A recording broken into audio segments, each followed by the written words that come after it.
This is eCommerce Uncensored. Brought to you by Fast Forward Unlimited. We're coming to you fully loaded and exposed with all the strategies and techniques for growing your e-commerce business. Hey everyone, and thanks for joining us on another episode of eCommerce Uncensored. This is episode 111. My name is Kevin Manel, and I'm here with Jason Caruso and Paul Chu. Paul Chu's back. Yep. Thanks for filling in for me, Brianna. She did a great job. Yeah, she did. I'm pretty excited because, and you should be excited too, Albert, because we are getting a new intro probably next week's episode. This episode will probably have a new intro on it, I think. This episode or this podcast? Just this episode. I mean, what's the difference? I mean, the podcast overall, but this episode should have a new intro to it. I don't know. He's going away, so maybe it'll be the next one. Yeah, we'll see. When you hear a new intro, it means we got a new intro. Eventually, we're gonna have a nice intro, nice new intro. Anyway, today's episode after we had a discussion this morning, and you know what's funny? The reason why I'm smiling is because we have these discussions about these topics sometimes, and we have like general discussions, and I feel like you always think I'm arguing with you. Because you are. I'm not. I'm trying to like develop the content of the podcast. We were just trying to do a title. We were trying to do a topic. We were trying to do a topic, concept. Right? And you're like like getting into questions that are like, well, I'm like, well, we probably shouldn't. Let's. Is mine loud? Mine's loud, right? Yeah, I just turned it down a little All right, bit. Good. My volume was. I was like screaming. Always. No, but it was like pitchy. Actually, yeah, something. You're high level. It's not that I think you're fighting, but I feel like you asked a question that I thought we all just knew, and maybe that's my fault. But like, so let me just talk. Like the premise of this is like somebody in our Facebook group or on Instagram, I think both, asked us about how to find products that aren't going to flop. Now, I guess I probably shouldn't assume that our conversation, we all understood that any product can flop. Well, that's the thing. It's like you assume, like I'm not assuming for our audience. Okay, I know that any product can flop, no matter how good it is. But this question is obviously coming from like, how can I guarantee that I'm going to be successful? Right, and the answer is always you can't. Right. But we are going to talk about some ways that will give you a much better chance of succeeding. But before we do... That was a good segue. You like that? I like that, yeah. Okay. That was really good. Yeah. But before we do, we're going to talk about Klaviyo, our favorite email relationship marketing platform. I didn't tell you this, but I'm going to be in Klaviyo more often now. I'm going to get in there. You need some help. Uh-oh. Yep. I need some help? Yeah. I don't think you so. need an extra set of hands in there. I want to get in there. Let me get in there and work with you. For He's God's so sakes. protective of it. No, I just don't like his hands and shit. Because it's like... That's mean. Yeah, well, let me remind you about our active campaign automations that we look back at after they're up for a month, and we have no idea what he was thinking when he was creating it. Well, that's the first time I used automation software. Kevin, you have 300 steps here. Why did you do this? He might have been drunk in his day. I did get a little overexcited when I was in there. Right, like if they don't open the email, he has them going over like left and right to all these other automations, and let's start this. I'm like, dude, what were you trying to do here? He's like, I couldn't even remember where things were going. I was like, oh shit. Yeah, but I promise I'll be more careful. Okay. But we got a lot of clients going on now, so it's really good. A lot of our clients are using Klaviyo. We just signed up a new client yesterday, and he's going to be moving from MailChimp to Klaviyo as well. Which is a no-brainer. I mean, it doesn't. Yeah, I mean, it really it's like it is a no-brainer. It's not even a cost issue because you can get a free up to 250 subscribers free in Klaviyo. Yeah, I mean, for him, he has a bigger list, so it's going to cost him some money, but... Well, I'm talking about when you're choosing, because I think a lot of people first go to MailChimp. Yeah. The first place they go. Yeah, it is. The thing was with MailChimp that, he asked me to, like, look at his emails and look at everything, and actually this happened with our other client as well, who we moved over to Klaviyo, and they were basically... I couldn't find, like, the email revenue for like a year ago. Like I could find it for like 7 days and 30 days, but like I couldn't find it in MailChimp, where in Klaviyo, it's just like right there. Mm-hmm. So if you're not using Klaviyo and you're using MailChimp, you got to move. It's the best. Yeah. It's going to be great for him, too, because he's got a lot of activity. He's got a lot of sales. Yeah. So after starting now, 6 months from now, he's going to have a whole lot of predictive analysis, and you'll know when people will buy. It's crazy. It's really cool. And if you use our link, that'll be very helpful to us, ecommerceuncensored.com/email. That will redirect you to Klaviyo. Also, our group, ecommerceuncensored.com/Facebook. And you can ask us questions in there that maybe you thought about during the, from the last episode, or something that we didn't explain exactly. In fact, today's episode is going to be about a question that someone asked in the group. Was it in the group or was it on Instagram? Albert, was it on Instagram? I think the guy asked in both places. Yeah. Oh, he did? Okay.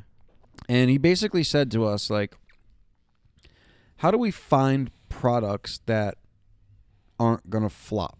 Or something to that, nature. And, it is kind of like a trick question, because I know what he means.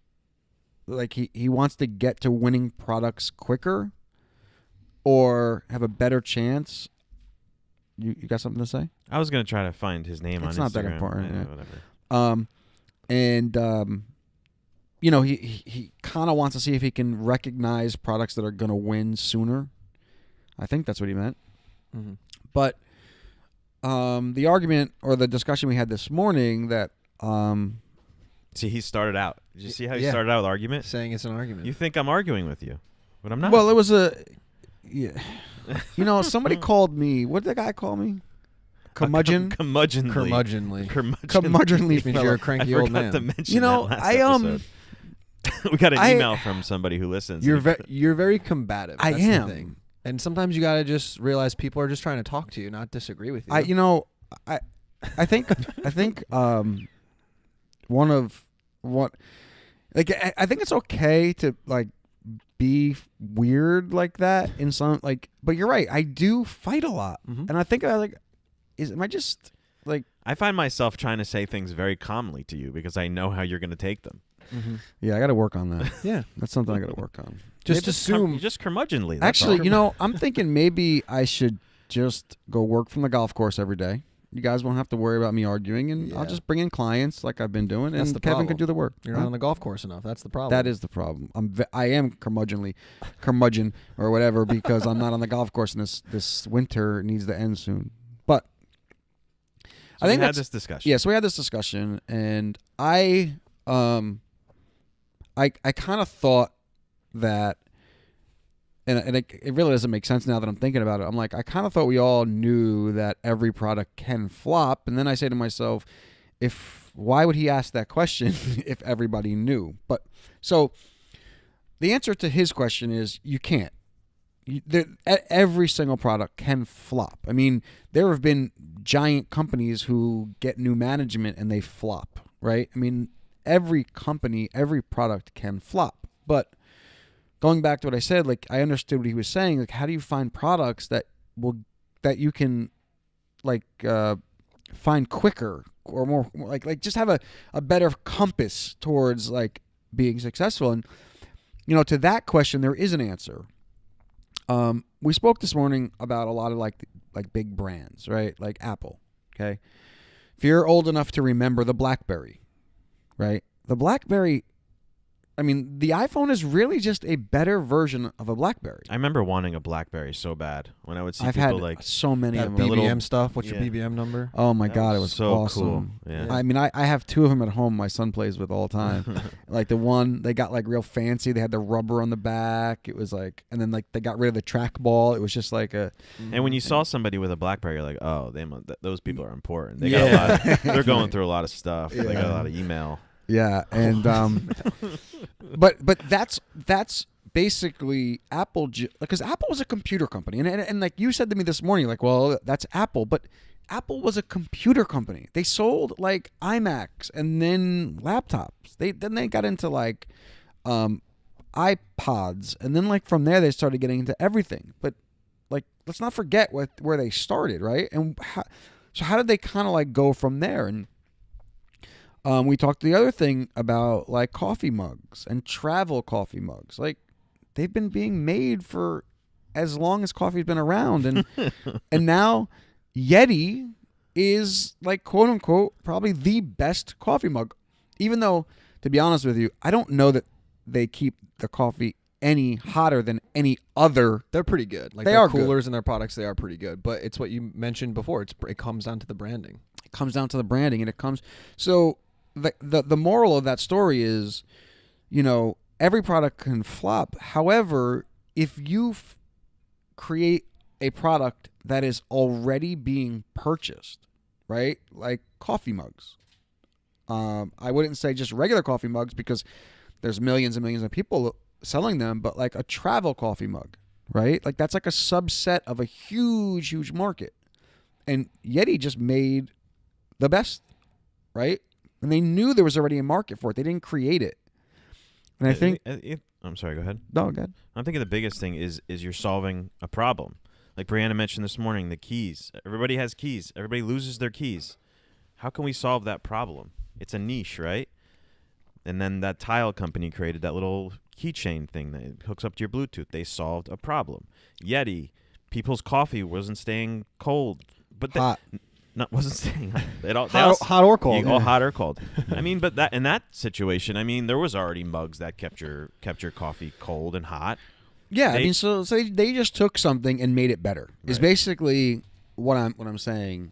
And if you're going to, the best way to break or to give yourself the best chance of succeeding is to find a niche or a product that is selling already and then just make it better. And I'll give you another example that I just thought about. My aunt was telling me she's really good friends with this guy who was the first guy on Amazon to sell defog shower mirrors. Right? So that's a problem, right? Mirrors fog up in the shower. So all he did was he solved a problem that was like on a product that's already selling millions and millions and millions of products of. So he just took a problem that people were having, like Kevin was saying, but it was already a product that people were buying. So it gave him a very, very good chance of succeeding. Now, there are a lot of other things that go into that. I mean, how you brand, how you sell it, how you position it in the market. I mean, there's a lot of these other side things that you have to consider. But everybody takes a shower. Everybody looks in the mirror. Put the two together. You gotta. Jason doesn't shower, but he shaves in the shower a lot. You need a mirror. I shave in the shower. Yeah, it's a perfect I product. think those are bogus, man. Dude, it shower works. mirrors, man. It works. I got one in my shower and it's just always foggy. I know. So the one that I have, You didn't buy the right brand. yeah, no, you didn't buy the right one, and I think that's what a good point is. Like, it has to work too. Yeah. Right. But the one that I have, in the back, you pour hot water in it, so now it's the same temperature as The shower. so you shower. fill the back up with with hot water. Yeah, you fill it up with hot water. So now the water is behind the mirror, and it keeps it the same temperature as, and then it doesn't fog. Interesting. Yeah, That it's makes sense. It's pretty good. I just spray mine with water. Spray the mirror side with water to warm it up, No. and that seems to work. Oh, that yeah, maybe. I mean, yeah. I mean, you have to keep doing that though. Yeah, you have to keep doing that. I fill it up once, and I shave my head, I shave my face, and it doesn't fog up. But I think that's a perfect example of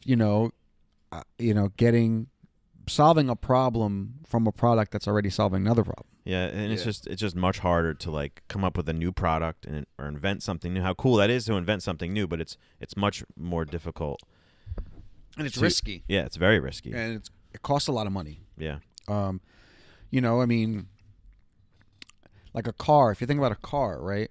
Number one, there's, hundreds of millions, if not billions of people driving, right? And I say hundreds of millions because I think different markets require different kinds of cars. Like if you go to maybe India, they're, smaller. Where you come in the U.S., they're bigger. I'm just guessing. I don't know if that's the case, but But that's another. That's that's like another interesting case study because most families have multiple cars, right? So it's not just one; it's like multiple. So, I think there's a lot of different car companies, and people buy cars. So if you come out with like an affordable car, I mean, think about Genesis. Genesis was just it was like the luxury Hyundai, right? Same thing with like Toyota and Lexus, right? But then now Genesis broke away from Hyundai.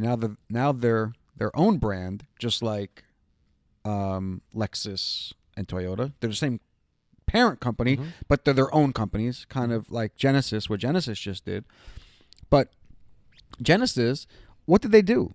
They built a car that has more luxury than a BMW or a Mercedes at affordable price. You go into one of them souped up Genesis, dude, they're insane. I haven't been in one of them yet. Oh my God. Because I have a Hyundai, right? And when I went to go buy it, they had this like GT whatever sport thing. It was $70,000, which is nowadays is really not that much for a luxury car. The back seats went down like beds almost. It was like insane. My little Hyundai has heated seats in the back, right? So their spin is like they pack these cars with all these features and all these little extra things at an affordable price because, there is room there, like a Mercedes, you spend $120,000, you obviously realize that you're overpaying for, automatic windows in the back. My daughter got in the back seat of my car yesterday, and she asked me if her seats are heated. I'm like, who the hell do you think you are? Like, really? You're a child. You don't need that. Like, just think how spoiled our kids are to have these kind of innovative things. Like, Yeah. no. Even if they are, I wouldn't turn them on, you spoiled little brat. No, you wouldn't turn them on because you don't like heated seats. Actually, I started to like them. Oh, you did? Yeah, I You don't started. like your heated seats? Yeah, He it hates heated seats. kind of made me sweaty. I didn't love it. But I think you can notice these things in your everyday life and just things you do in your hobbies. You can find these little holes in the market in some of these things. Like Brianna with her travel, she travels all the time, and she noticed a problem with travel-sized products. So that's where the direction she's going in, and it aligns with her passion. So if you're playing golf one day and you're like, oh shit, I need something to hold this on my cart, like the people who invented the cigar holder clips or whatever, like that little thing, like can solve a big problem for a lot of people. Yeah, and it's in a huge market. Yeah, and I'm not going to go into why that's dangerous because that's like very easy to knock off and it's cheap.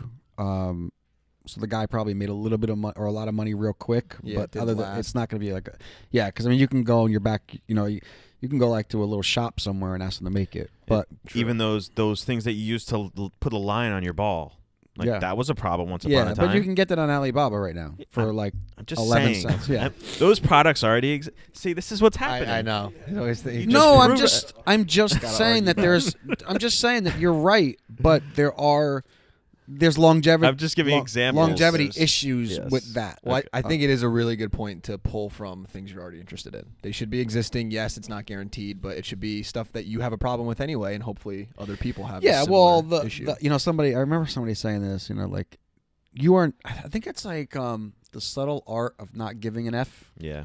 He said, Mark Manson. Yeah, he's like, you're not special.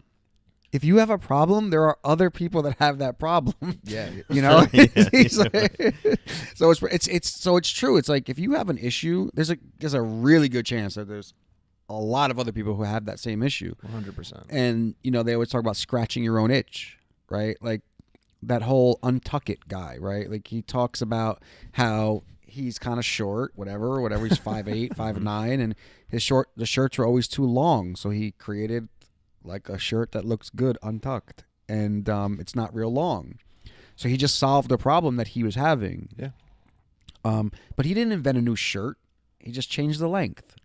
I mean, Dollar Shave Club. Dollar Shave Club. What do you use now? You use something different. Harry's is better. Harry's is better. Yeah, Harry's is Harry's their razor is better, the actual blades, but the holder isn't better. But I need the blade. For me, the blade is much more important because I do my head and everything. But yeah, I mean that's another great example. I mean, even like Dollar Shave Club, because I used to use them, and Harry's, like, they didn't invent like. Is the razor even better than the one that you can get at the store? I mean, No. just the fact that you have to go to the store is Exactly. the problem that they're solving. Yeah, the That's convenience. Yeah, and running out, it gets delivered right to your house. Yes, Brianna. No. Okay. But you had a question. It's just like when some of those things come out too, they're just so obvious. You're like, damn, Yeah. why did How did I think think of it? that? Yeah. Yeah. So that's Don't recreate the wheel. Yeah, I mean, if you have And a you lot of can't. money, I mean, and like Well, you want to like, Yeah. but even still, I think the smartest way to go is to find, people talk about like, oh, find products that you can't just walk to the store and get, like, It's probably the opposite. Use products that you can go to the store and get, but put a twist on them, like you Add said. convenience. yeah, I mean, Yeah, yeah, I mean, the thing is, convenience. there's a lot of different ways to go about this, I think, and there's no one right answer, probably, because you probably can find people being successful in some of these areas that we're saying not to do. Mhm. But I think, like, if I had to bet my life, if you guys said, like, hey, in 1 year you need to create a brand that makes whatever $500,000 a year, and whatever, or you're gonna die or whatever, God forbid. Getting morbid. That is No, I mean, I would risky. I would find a problem in a subset of products that is already really selling. Our buddy Josh, who we had on episode 100, he found an interesting one, right? Like, he's doing these pods in like these fish tanks or whatever, like Exotic fish tanks. exotic. Like, he didn't create the exotic market. I mean, it's there. He just fixed a problem that he was having with his exotic. Pets. No, well, it was more. Fish tank. Isn't it like terrariums too and aquariums? Yeah, it was like it's pods, your reefs. He was had like problem with the reefs. Oh or yeah, whatever. they were dying. Yeah. Yeah. So, yeah, I mean, to wrap it up here, I think sub-products of a problem that's already being solved, products that solve your problem, products that you would, and here's another thing, products that you would actually pay money to solve the problem too. I mean, because we do have some problems that I wouldn't like pay money for. Like I have a sticker on the back of my phone. Like, peeling it off is a problem. But I'm not gonna Special. go spend money to like, yeah, Not yet, but you might. yeah. All right, guys. So I don't know. You guys have anything else to say since I talked that entire time? No, No, I think you nailed it. covered it. All right, cool. All right, guys. So ecommerceuncensored.com/email. Sign up for Klaviyo now. Do it. Do it. Also, go to ecommerceuncensored.com/Facebook and join our Facebook group. All our social medias: Instagram, Facebook, Twitter, at eCommerce Uncensored, or just search eCommerce Uncensored. You'll find us on there. Thank you guys so much. As always, you can check us out at ecommerceuncensored.com, and we'll talk to you guys real soon. Later. See ya.